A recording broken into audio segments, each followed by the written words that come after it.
ভাই কি বানিয়েছে, কি বানিয়েছে ওয়ার্ড টু, কিছু বলার নেই। অয়ন মুখার্জিকে, পরিচালক অয়ন মুখার্জি এটা কি বানিয়ে দিয়েছে ভাই। ঋত্বিকের সাথে জুনিয়র এনটিআর, মানে এই রকম ভালো প্যাকেজ, এই রকম অ্যাকশান আমি বহুকাল দেখিনি, বিশ্বাস করো।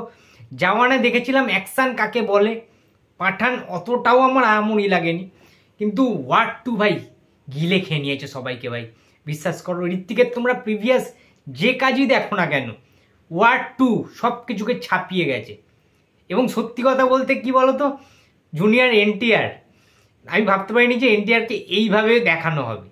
ফার্স্ট হাফ দেখে একটু ঝিমোনো লাগছিল, ঠিক আছে, মানে যতটা আশা করছিলাম ততটা ঠিক লাগছিল না ফার্স্ট হাফটা দেখে। কিন্তু স্পাই ইউনিভার্সেস এগুলো মজা, স্পাই ইউনিভার্সের যে মানে একটা মজা আছে, একটা ফিল আছে, ঠিক আছে, একটা ধুমধারাক্কা ব্যাপার রয়েছে না। তো পুরো সিনেমাটা জুড়ে প্রথমত খুব একটা বেশি কিছু বুঝতে পারিনি গল্প, তার কারণ এতটাই চিৎকার, এতটাই হাহাকার, এতটাই ক্রেজ হলের মধ্যে, মানে সব মানে শুরু করে দিয়েছিল সেলিব্রেশন আর কি হলের মধ্যে। এবং ভাই চিৎকার সেপারেট হয়ে গেছে ভাই দুদিকে, একদিকে ঋত্বিক রোশনের ফ্যান্স, একদিকে জুনিয়র এনটিআর এর ফ্যান। ভাই হচ্ছেটা কি, এটা কলকাতা, এখানে ঋত্বিকের ফ্যান বেশি হওয়া উচিত, এখানে জুনিয়র এনটিআর এর ফ্যান কোথা থেকে এলো ভাই।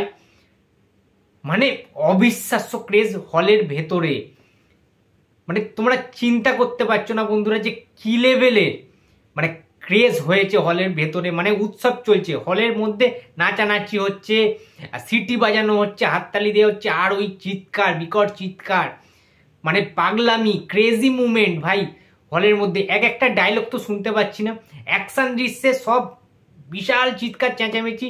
আমার সামনের দর্শকগুলো সব উঠে দাঁড়িয়ে গেছে চেয়ারের ওপর থেকে, ঠিক আছে, স্যাম্পল টেম্পল হ্যান ত্যান সব ছড়াতে শুরু করে দিয়েছে।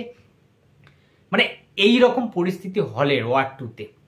এবারে বুঝে দেখো, কিছু কিছু সিন রয়েছে জুনিয়র এনটিআর যখন খালি গায়ে হয়ে ওইভাবে আসছে না এটাকে নিয়ে ভাই, এবং যখন ওই ঋত্বিকের সাথে যখন জুনিয়র এনটিআর মানে ফাইট সিকোয়েন্সগুলো যখন হচ্ছে আর কি, ভাই মারাত্মক লেভেলের। সত্যি কথা বলছি, ওয়ার্ড টু তো ওয়ার্ড টু, কিছু বলার নেই এখানে, ঠিক আছে। কিয়ারা আদবানিকে দেখানো হয়েছে মোটামুটি, ঠিক আছে, ইমোশনাল জায়গাগুলো ওয়ার্ক করেছে আমার যেটা মনে হয়েছে, ঠিক আছে, মোটামুটি ভালোই দেখিয়েছে। রোম্যান্টিসিজমের কিছু ব্যাপার রয়েছে, গানটার সময়ও বেশ ভালো হয়েছে, এবং যে আইটেম সংটা, ঠিক আছে, ওই যে ব্যাপারটা, ঠিক আছে, সালাম আলে, ওই জায়গাটা কিন্তু দারুণ লেগেছে আমার, ঠিক আছে। ওই গানটা ওইভাবেই আসা উচিত ছিল, এবং ওই গানটা না গোটা হলের দর্শক চেয়ার থেকে নেমে নাচানাচি শুরু করে দিয়েছিল ওই মানে স্ক্রিনের সামনের ওই স্টেজটাতে। ভাই কি লেভেলের যে মানে ক্রাউড ছিল সেটা একমাত্র আমি জানি, মানে সেই লেভেলের ক্রাউড ভাই। এরকম ক্রাউড বাংলায় আগেকার দিনে দেখা যেত, যদিও এখনকার দিনে একেবারেই সেটা দেখা যায় না।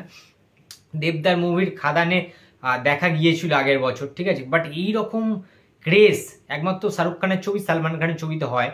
কিন্তু ঋত্বিকেরও যে বিশাল ফ্যান বেস রয়েছে, এনটিআরেরও যে জুনিয়র এনটিআরের ফ্যান বেস রয়েছে, সেটা ভাই না দেখলে না বিশ্বাস করা যেত না।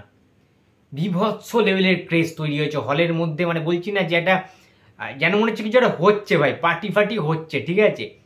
পুরো স্মোকি হয়ে গেছে ভাই, মানে ধোঁয়া টোঁয়ায় ভর্তি হয়ে গেছে হলের ভেতরে। ওদিকে হল থেকে লোকরা এসে, হলের লোকরা বলছে এগুলো তোমরা বন্ধ করো, ঠিক আছে, এই সমস্ত টলারেট করবো না আমরা, ঠিক আছে, তোমরা শান্ত হও, সিটের মধ্যে যে যার সিটে বসে দেখো। কে কার কথা শোনে ভাই, ঋত্বিক জুনিয়র এনটিআর একসাথে ক্লাস ফার্স্ট টাইম, ঠিক আছে, কে শুনবে কার কথা। আমরা এনজয় করতে এসেছি, টিকিট কেটে এসেছি ভাই, এনজয় করবো। চেয়ার ভাঙলো না ফেটে গেল, হলের স্ক্রিনে আমি পয়সা মেরে ফাটিয়ে দেবো না ঘুষি মারবো, কি করবো, নাচবো গাইবো, আমার ব্যাপার। মানে এইরকম অ্যাটমসফিয়ার হলের ভেতরটা ভাই, কিচ্ছু বলার নেই, জাস্ট, ঠিক আছে, কিচ্ছু বলার নেই। লুকিং দারুণ লাগছিল ঋত্বিকের এবং জুনিয়র এনটিআর, এক্সপ্রেশন দুর্দান্ত ছিল দুজনারই, বেসিক্যালি দুজনকে নিয়েই গল্পটা। যেহেতু একটা মুভমেন্ট আছে টাইগার শ্রফের মানে ছবিটা, ঠিক আছে, দেয়ালে আটকানো হচ্ছে, সেই টাইমে ও তাকাচ্ছে ওইভাবে, মানে ওই জায়গাটা না অন্যরকম একটা ইমোশনাল একটা ক্রিয়েট করেছে আর কি ওই জায়গাটা। এবং দুজনের মধ্যে এমন এমন কিছু ইমোশন আছে যার জন্য যখন ওই রাগছে, যখন ওই ঝাড়পিট বা অ্যাকশনটার মোডে যাচ্ছে, তখন ওই যে সুইচ ওভারটা হচ্ছে না দুজনের ব্রেন থেকে, মাথা থেকে, এবং ওই যে আগুনটা ভেতর থেকে আগুনটা ঝরে যাচ্ছে, সেই লেভেলের ভাই, সেই লেভেলের ফাইট ভাই, একদম র লেগেছে, র যাকে বলে, মানে একটা বলিউডি ফিলটা পেলাম যেন বহুকাল পরে।